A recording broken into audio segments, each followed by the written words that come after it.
his formula would be the same as Rusev's. It would be it would be the same exact. He would there's with the amount of talent they have there. There's no way it could be more than that. What is going on, everybody? This is Riding with woo woo. Oh, the bouncy's back. I like it, man. Vince Russo with the biceps of steel, ladies and gentlemen. Baby. The biceps of steel. How are you, my man? I'm all right. How are you, Doctor? Doctor. I'm doing well. Yeah. Well, you know something, brother. I'm doing well, man. How's life, Vince Russo? Good. Long day today, as I'm sure you had a long day today. So we're going to wind it up with a little writing for Russo, then a little DDP, and call it a night. Man. Yeah, man. You know, hey, Thursdays are long. Mondays, Tuesdays. It's just, you know, you get paid to do what you love, man. Long is short and short is long, Vince. So, yes, sir. It's all one big thing. So.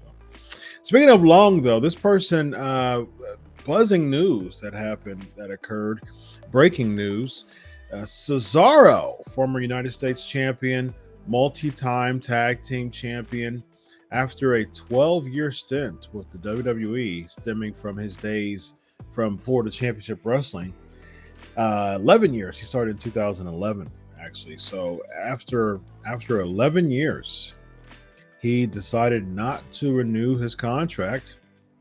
His contract expired. They didn't come to a deal. He's gone, so he doesn't have a non-compete according to various sources. His contract is indeed expired, so he doesn't have the NCC, the non-compete clause. So he can just pop up anywhere he wants, whenever he wants, because he's not under contract anymore. Vince, you know, with Cesaro, he's had glimpses of main event success. He's tasted the main event a time or two. He feuded against Roman Reigns for the Universal Championship. Solid matches, but they didn't build him really good enough. He definitely felt like a filler, but he had some really good matches against Roman Reigns for the Universal Championship. He actually had a big marquee match last year against Seth Rollins and beat him at WrestleMania cleanly last year. So they gave him a very big spotlight on WrestleMania last year. He's had multiple tag team, successful tag team runs with, as far as championship, with Tyson Kidd, with Sheamus with the Bar, with Shinsuke Nakamura. Had a successful tag team run with Jack Swagger as the Real Americans. So he's been known as mainly a tag team specialist in his time in WWE. Brushed success a little bit as a singles, but didn't really make it there. Vince, what are your thoughts on Cesaro? He's 41. He just turned 41 a couple months ago. He's got some equity left on him. He's got some years left in him. Relatively, he's still going on the tail end of his career. What do you think about all this, man? Well, Chris, in wrestling terms, bro, he had a nice little run. 11 straight years in the WWE, bro, that's going to equate into a lot of money. So he had a nice little run, bro. He made a lot of money. I'm sure anybody would love to have that type of run in the WWE. Bro, it's again, the problem was not Cesaro. The problem is, bro, what it keeps coming back to, the inconsistency in the booking. That's what it is, bro. It's not the fault of these guys. The only thing they could do, and we've talked about this many times, is speak up. That's the only thing they could do to protect their property and protect their brand. But at the end of the day, bro, 11 consecutive years, that's a very, very successful career, made a lot of money. Yeah.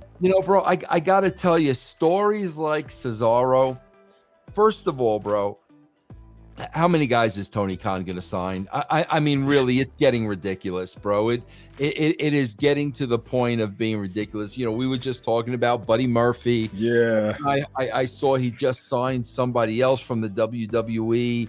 It's getting to the point of being ridiculous. A guy like Cesaro, bro, I do a show with EC3.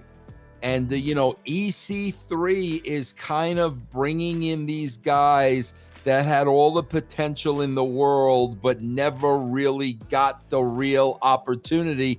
And he's bringing them in to tell their story. He brought in Braun, Killer Cross. Bro, he's now doing something with Aries. I think Cesaro would fit that mold perfectly, because this was a premier blue chip athlete, and because of inconsistency, bro, he never really had the opportunity to see what he could do. Yeah. I don't know, like I said, bro, I do a show with EC3. I don't know, bro, like where his finances are coming from. They're coming from somewhere, but I think that would be a perfect fit for him. Bro, the more Tony keeps adding, man, we're just gonna lose guys in the shuffle, man. I 100% agree with that. And lots of people are saying AEW, some of his closest friends from Ring of Honor are in AEW, like Punk, like Bryan Danielson, Eddie Kingston, those are ROH alum. That Adam Cole is another person.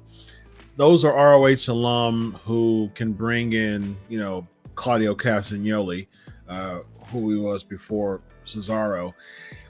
Yeah, he can bring in, but like I told you before, Vince, pop. And Khan would bring him in for the pop, sure. But at the same time, I just see him, whoa, there's the pop, and then within weeks just kind of get lost in the bro. His formula would be the same as Rusev's.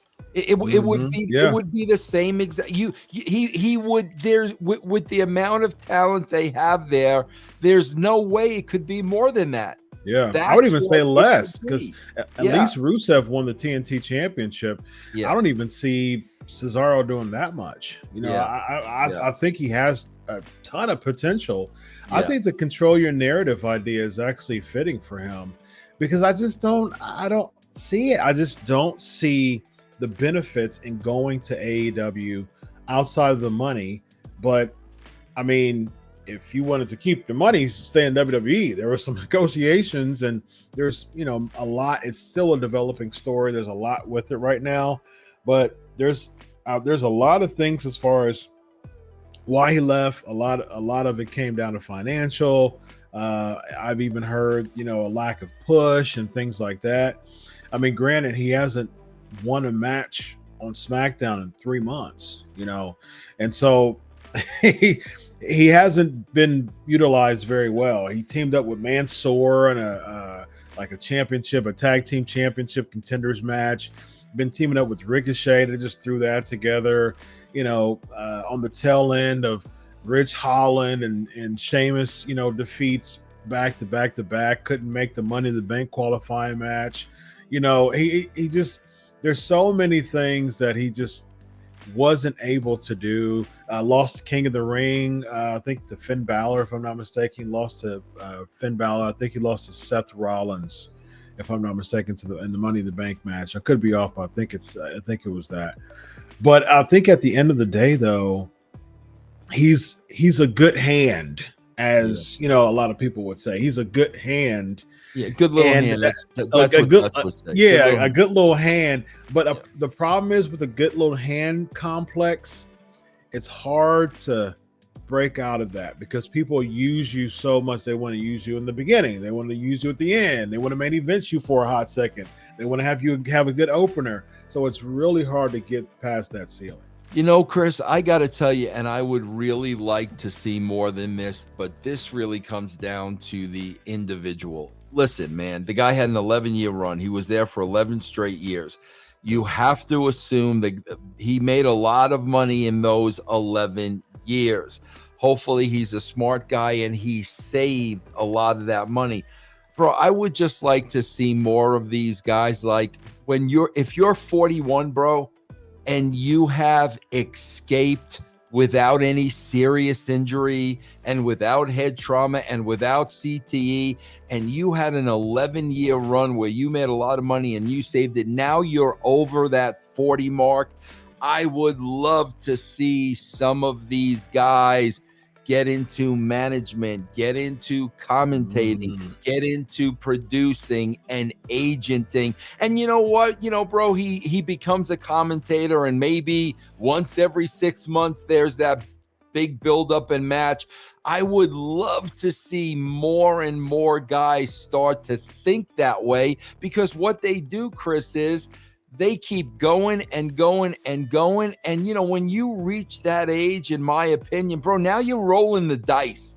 If you made money for 11 straight years and you're still relatively healthy, bro, then try to stay in the business in another capacity where you could still earn a great paycheck. But now you're not putting yourself. I mean, come on, Chris, it happens in baseball, football, basketball, hockey all the time. I mean, guys, Shaq and Barkley, they retire and they're on, TNT. I mean, that's what athletes do. And I don't know Cesaro, but he appears to be a very smart individual. And I would just love to see some of these guys just start thinking that way. Like, okay, I've got X amount of dollars in the bank. I've still got my health. If I do this, but it's, gosh, they just keep going and going and going and going, man. Look, I love business. I'm a business guy. I'm like, look, if you got those many zeros in your bank account, you better start buying some properties and investing and things like that, and just sitting on your couch.